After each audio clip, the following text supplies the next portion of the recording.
السلام عليكم ورحمة الله وبركاته. أكم جرتن إلمان أرمو دي الدنيا رت أركم تنجيني كوبكم وجرت لتسنا ركب سين جتشا أرأنتنا وني الرحاسوين وايد ما على با ندوبتي أقرتني كناتيجو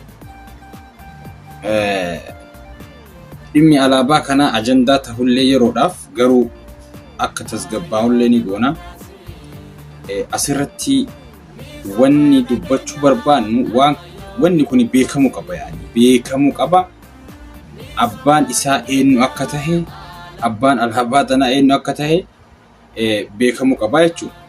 Kanaafiyyuu waan sila dubbachuu qabumurraa hin dubbanne. Akkuma beekamu hundeeffama alaabaa tanarraa kana hundeeffanni alaabaa tanaa eenyutu hundeesse jalqaba. namni alaabaa tana hundeesse Sheekh Bakrii Saaphaloo fi Allahumma salli ala Muhammad qubee hundeessan kana Sheekh Mahammad Rashaad Abdulleeti warri alaabaa tana hundeesse. Hatta waloo kana qubee irra ittiin barreessitan tana warri alaabaa adda bilisummaa Oromoo teenna jettan kuni qubee irra ittiin barreessitan tana barreessanii uummatatti ergitan kana namni isinii qopheesse Sheekh Mahammad Rashaad Abdulleeti jechuudha. Namni tokko osoo waan takka ofii hojjetee irratti waallee si mormee rakkinaan qaba. Laakiin waan abbaa tokko waan namni tokko lafa kaa'e ummataaf lafa kaa'e kiyyaa na itti fayyadamaa hillaalinaa ittiin fayyadaminaa jechuun seeraan nama gaafachiisaa jechuudha. Alaabaa adda bilisummaa Oromoo nuhi miti alagaa yoo teenna jedhee itti fayyadame yookaan jaalatee itti fayyadame lakki abboo ittiin fayyadaminii jennee dhorke. Alagaan jechuun namni ambaa hatta waloo kana ummanni Awurooppaa Ameerikaa kunii yeroo garii yeroo isaan fuudhanii of cinaa kahan yeroo garii yookaan yoo uffatan fa'a yoo irratti agarru hagam gamman. Tayyib ka kanaaf gammannu keenna hoo yoo qabate keenna hoo yoo uffatee of duuba kaate maal rakkoo qaba.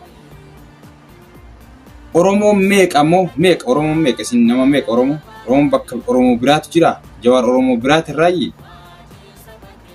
Dhaamni keessan ilaalchi keessan yoo garagara tahillee yaanni keessan galmi keessan tokko isin hundinuu Oromoof hojjechuu barbaaddan.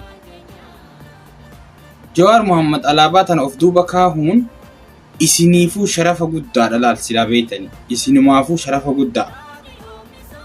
Waraanni adda bilisummaa Oromootii fi hooggantoonni isaallee yoo karaa tokkoon qofa deemtan karaa tokkorra qofa yoo deemtan isinii fi kaafaa olleen milkaa'uu dandeettan yookaan abada milkaa'uu dandeettan. Ummata Oromoo qoqqooduu malee bu'aan isin fiddan hin jiru jechuudha.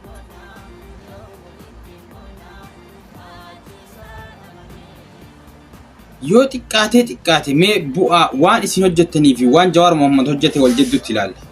Isin qabsoo kanatti erga dabalamtanii mumkin umrii keenya dhaloota keenya dura gara qabsootti kaseentan jechuudha.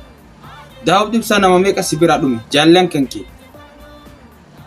Gaafa Kamaal Galchuu deemee Eertiraa keessatti si bira dhufe maal akka gootanii akkamitti akka hojjaan baatan namni meeqa akka dhume lubbuun nama meeqa akka gaaga'amtiin beeytan. Lolan barbaadan biyyattiin akka Suuriyaa taate jedhaan turre maa.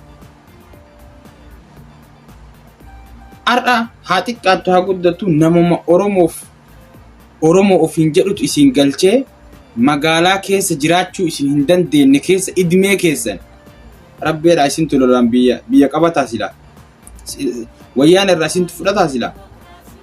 Qabsoo Jawaar Muhammad godheen bar wayyaaneen aangoo gadi dhiifte yoo xiqqaate. Wanni isin gootanii fi Jawaar Muhammad waggaa meeqa keessatti bar ummata san lolaanii miti harka micciiree qeerroon meeqatti wareegamte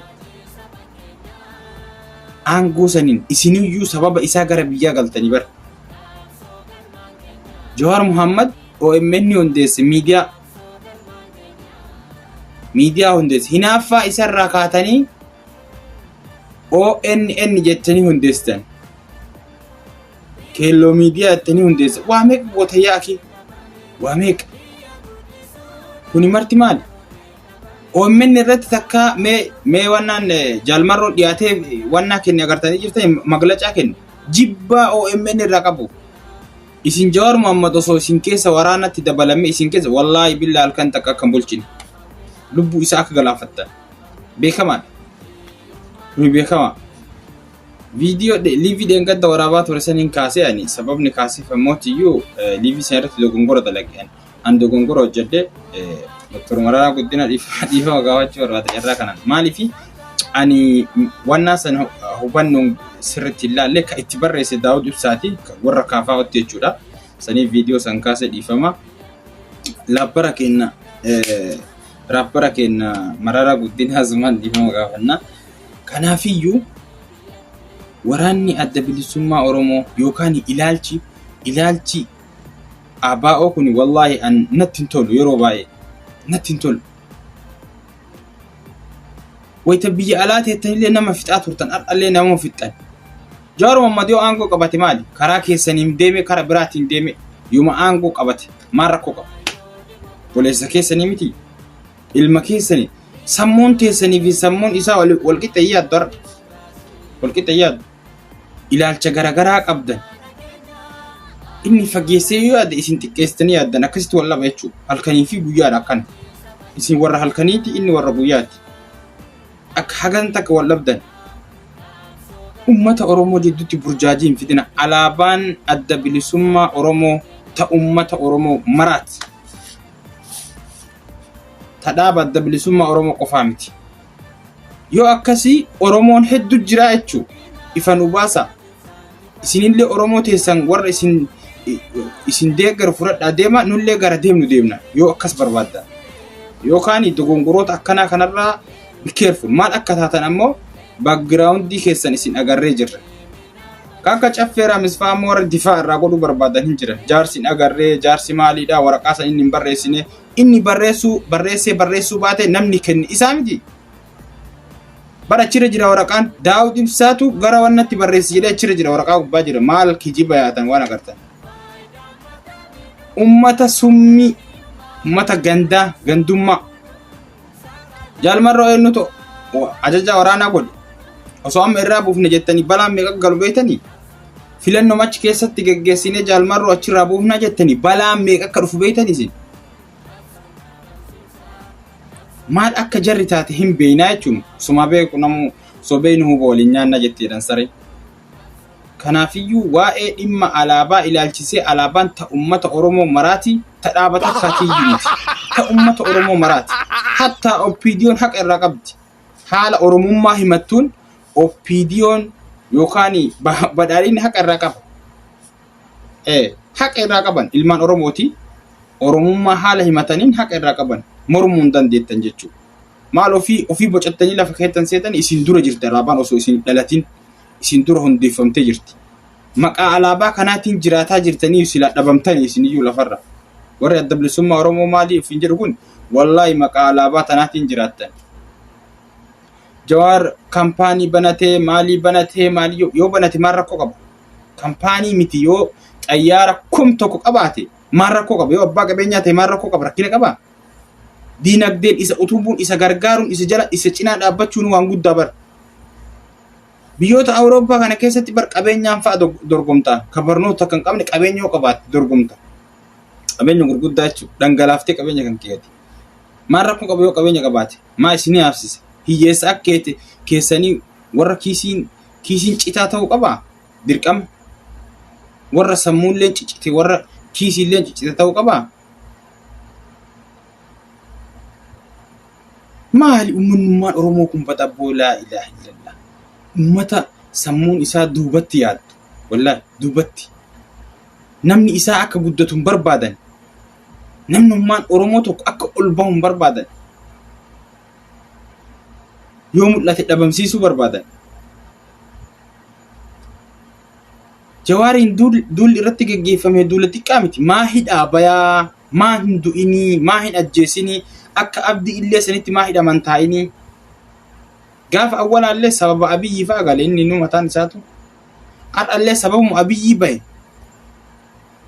yoo badhaadhinayyuu tahee biltsiginnaayuu tahee ummata Oromoo fayyade Jawaar nu fayyade kalaas yeroo baay'ee yeroo tokko tokko wanni gariin sharrii fakkaatee keeyrii taati. Badhaadhinuma tuffannu tana osoo itti dhiyaatanii keessa seenanii keessaan uummata Oromootti dalaguu hin dandeetta. Keessaan dalaguu hin dandeetta. Yoo ammoo badhematti akkanumatti ofirraachi qabdanoo eessaan itti dhiyaatanii waa dalaguu dandeettan. Nama ambaatu itti dhiyaataa jechuun gaafa kana jarrillee advaanteejiin qabdu yoo advaanteejiin jarri qaban yoo isin itti dhiyaachuu diddan jara kana nama ambaa ofitti siisanii waliin dalaguu barbaadan. Sabni ambaa ammoo itti dhiyaatee jara kanatti ka'ee saba isaa keessaan fayyada. Isin ammoo irraa dheessitan.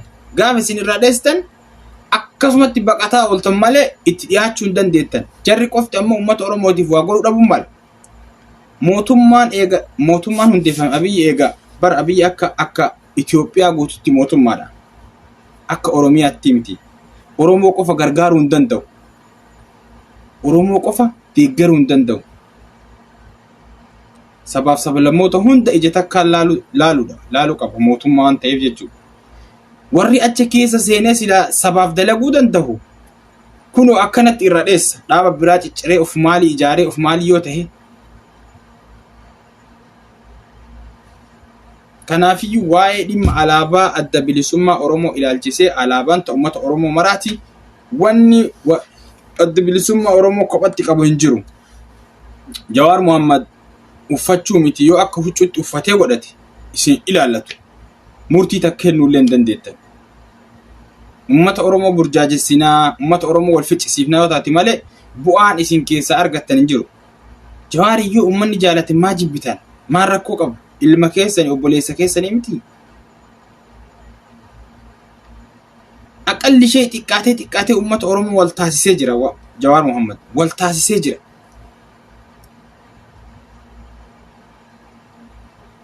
Takkaa isin waan tolu hin dalagne mee takkam bu'ammaan Daawud Ibsaa buuse maali jara keenya? Mee dhugaa Rabbii yoo ka dubbannu taate bu'ammaan waraanni adda bilisummaa Oromootii fi Daawud Ibsaa buuse maali bu'aa kanaa jedhame? Mee bu'ammaa hagaadhaatti hinjifannoo galmeessanii yookaan biyya qabatanii yookaan uummata wal taasisanii yookaan waan takka hojjetan jettan mee ay fida? Daawud Ibsaa wanni inni dalagme maali? Umrii isaa alatti nyaatee fixee siree gaariirra ciisee biyyatti illee gale nyaataa jira kun taa'ee maali yaani jijjiiramni inni fide maali? Jawaar Mohammad OMN hundeesse uummata Oromoo wal taasise Tigree biyya keessa namni baase isa qabsoo keessanii osoo hin taane Tigreen qabsoo ijoollee Oromoo Jawaar Mohammad istirateejii inni baaseen jechuudha. Dhugaa fudhadhaa kan didina wanni inni dalage kun waan guddaa hiree guddaa uummata Oromooti inni buuseedha. Ka itti yaadannu yoomuu jechuudha. Warri isatti hinaaftanii maa hidhaa bahe jettan OMN akka badu hulula meeqa irratti oofaan turre isin. Waa hedduu hin dubbannu of eeggannoo guddaa alaabarraa waan takka hin qabdan. Jawaar Mohammad yoo inni bilisiginnaa yoo ta'e hin deeggarnuti. Kalaas fudhadhaa akkasitti. Inshallah akkasii yeroo biraatiin walitti deebinutti. Salaamu alaikum warahmatullahi wabarakatuh.